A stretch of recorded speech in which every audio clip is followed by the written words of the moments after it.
Correct. Nasa inyo yan. Ang gobyerno tutulong, pero dapat open ang inyong mga isip na paano kami lalaki. Hindi ka lalaki, di ba ang sabi nga nila, alone I am weak, but with others I am strong. So yun lang yun. Maging open-minded ang bawat co-op na hindi kayo mananatiling maliit kasi alam nyo, ang merger and consolidation, ito ay concept ng no one will be left behind. Yeah. Sabihin mong hindi naman yung ganun kalaki, maliit si wife, maliit si husband, pagsamahin mo, more than enough para sa family. So napakaganda ng, sana makita natin yung beauty. Kasi ako, dahil nababad siguro ako dito sa ano na to, nakita ko lahat ng beauty. Even the federation, ang laki ng role nila dito.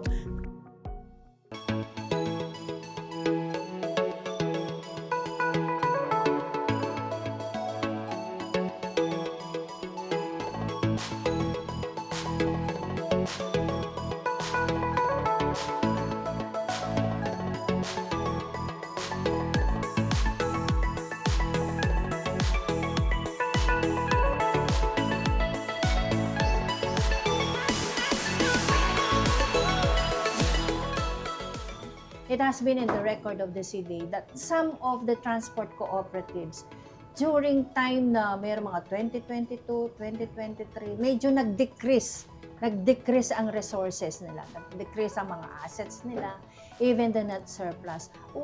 In your opinion, what maybe are the factors that led to the decrease of the resources, of the assets, net surplus maybe, and savings of this transport co? Actually, napakadaming factor. Yes. Pero one of those na pinaka-biggest one of the factors na talagang contributory doon sa pag-decrease, yung mga default nila na mga nag-closure yung kanila mga loans. Kasi, let's say, pag ikaw co-op, naka-loan ka ng worth 50 million na ilang units na. Kasi ang unit, per unit, kung hindi ako nagkamali, is more than 2 million. Oo, so kung meron kang 10, 20 million mahigit, meron ka, so mga, let's say 25 units, meron kang 50 million. Kung may iba, kumukuha ng 60 units, so ilang millions yun. After 2 years, hindi mo na siya nababayaran. So foreclose na yun. Correct. So foreclose na. Mawawala na yun sa kanilang asset. So yun ang isa sa pinakamalaking factor. Yung iba, susunod na lang yung mga jeep nila, na ibenta na, yung mga ganon. Although yung old way ng transport ay wala naman talaga silang asset kasi hindi naman asset yung pag-aari ng co-op, no? Pero dito sa mga loan na biglang lumaki ang asset nila at biglang nag-decrease, isa sa factor doon, hindi sila nakabayad. At ang daming co-op na hindi nakabayad talaga na ayaw nga ng bankong i-foreclose yun eh. Kasi anong gagawin ng bangko doon sa mga units? Pero hindi na talaga mababayaran. Nakatambak sa garahe.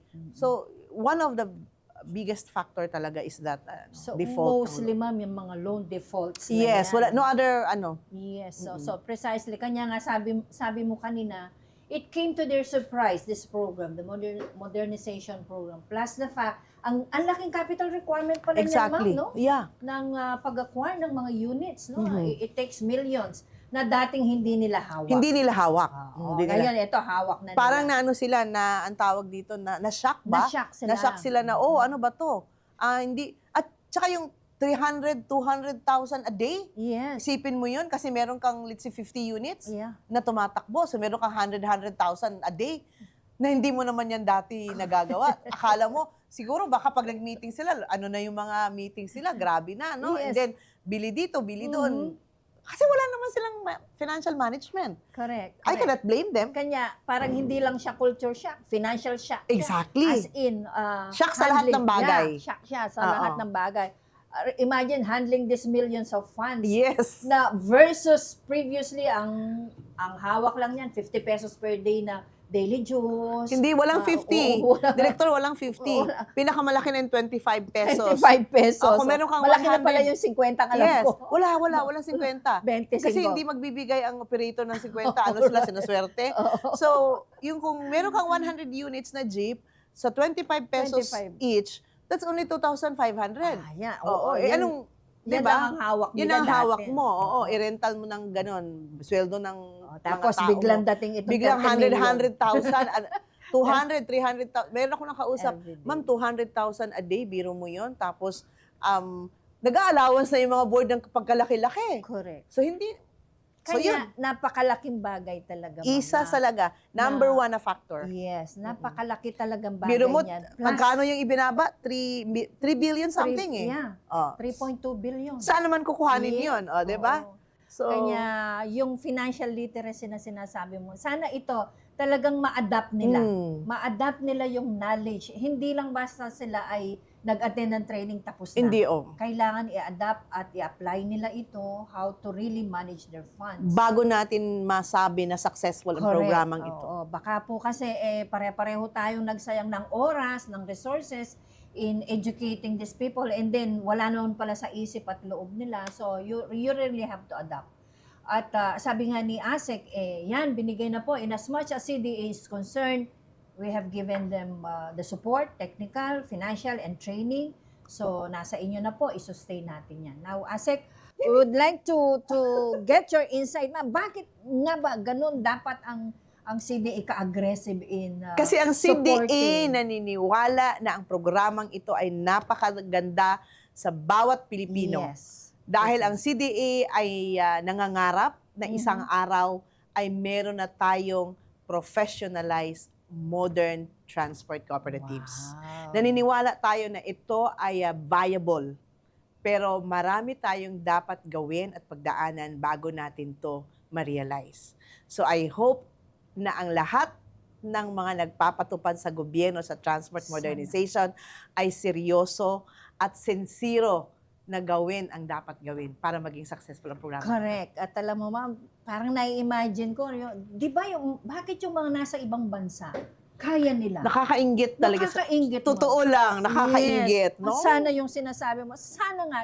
So, let's Kaya pray. yun eh. Kaya. Pag tayong lahat na nagpapatupad, seryosong abutin yun. Yes, tayo nagpapatupad at siguro yung sa sektor mismo, yung disiplina, kailangan natin. Alam mo, hindi eh. Ang sektor susunod yan. Susunod. Kung pinapatupad mo. Correct. Meron ba silang karapatang magsabing ayoko? Oh. Wala eh. Tayo sa gobyerno. So, in the long run, a very big piece of the pie ay nasa kamay ng gobyerno. Exactly. So, That's the point. Ito po, kanya dapat yung talaga holistic ang approach pagdating sa transport co-op support, no, to strengthen them and to be smoothly transitioned in this modernization program. Pangarap natin yan, ASEC. Alam Yes. ko number one ng pangarap yan. Pangarap din na, Pangarap ng CDA Yes, yan. ng At CDA. sana That's lahat the- ay nangangarap ng ganun. Yes, that's the Para CDA. makuha natin yung ating pinapangarap. Alright. Kasi hindi naman tayo mangangarap na matutulog lang at lagi nangangarap. Correct. We have to do Something. something para matupad yung ating pangarap. Let's take action. Yes. In that At case. seryoso, hindi lang basta Seryoso, action. oo. Oo. Hindi lang paimbabaw. Hindi. Kailangan may laman. Exactly. Sustainable. Wala Alright. nang question sa CDA. Oh, wala na. Kasi yan eh, kita natin kung gaano ka seryoso ang Yes. CDA. Ang mga tao ng CDA, gaano ka seryoso na tumulong. Hindi ko pa alam sa iba. Titingnan natin. Basta't ang focus na CDA, Yes, andyan na. wala andyan nang na. question sa CDA. Oo. Oo. At sana, sabi mo nga, kahit wala ka na sa CDA, tuloy-tuloy yan. Hindi, kasi diba? nagiging advocacy ko siya. Yes, of Kasi course. habang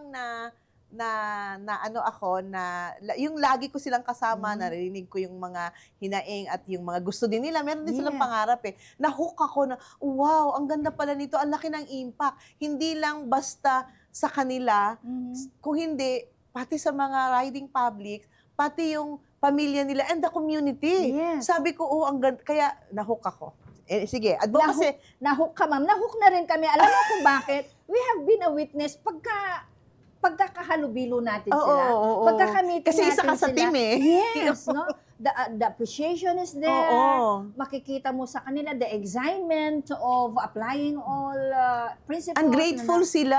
Very, no? very Parang, grateful. Ma'am, parang iiyak sila halos lapit sa'yo na thankful, Yeah. grateful sila na thank you sa CDA. Parang Correct. At ako, parang, mababang loob ko sa Yes. ganun eh, na parang feeling ko, nagtatrabaho lang po kami eh. tama. Trabaho lang namin ito, pero iba ang dating sa Yes, kanila. iba sa kanila. No? No, kaya parang, Parang anyway. nafe-feel mo yung feeling nila na Exactly. parang, meron kaming pag-asa. Oo. We have this hope. Kaya lalong, Ito ang CDA. correct. Kaya lalong gusto mo pang magtrabaho, no? Yes. Parang gusto mo pang gumawa pa ng kung ano man. Yes. Anyway, Ayan. Ayun, Ay, Asek, ang dami pa natin dapat pagkwentuhan. kulang no? ang oras. Kanya lang kulang oras. Oo So po. at this point in time, may we have your direct message sa ating public, sa ating transport, even people intending to join the transport cooperatives. Sa mga transport co-ops, hello. Again and again, kayo man ay merong responsibilidad sa programang ito. Hindi natin lahat pwedeng iasa sa gobyerno. Kasi kung aasa tayo nang aasa sa gobyerno, hindi lang tayo ang sektor. So dapat bago tayo humiling sa responsibilidad ng sektor para sa atin, kayo ba sa sektor ay nagawa nyo rin yung inyong responsibilidad? Para naman hindi nakakahiya na hingi ka lang ng hingi, pero dapat ganito ang gawin ng gobyerno, dapat ganito ang gawin ng gobyerno, pero tayo sa sarili natin, hindi natin ginagawa yung ating responsibilidad.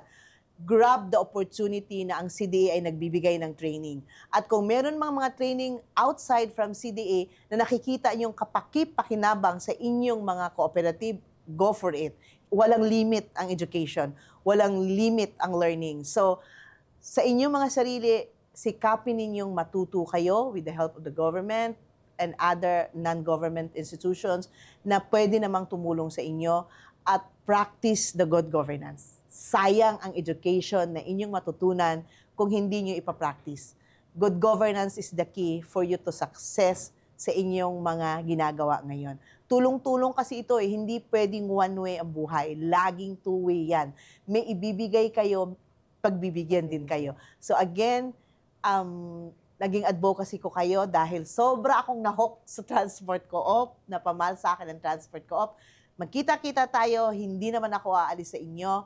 Nandyan lang ako para tumulong. I'm just a text away. So, ang gusto ko lang, pagdating ng ngayon, nagbibigay ang CDA ng grabing atensyon sa inyo, hindi yun masayang. Dapat mapakinabangan kung ano man yung goal ng CDA, kung ano yung intensyon at motive ng CDA.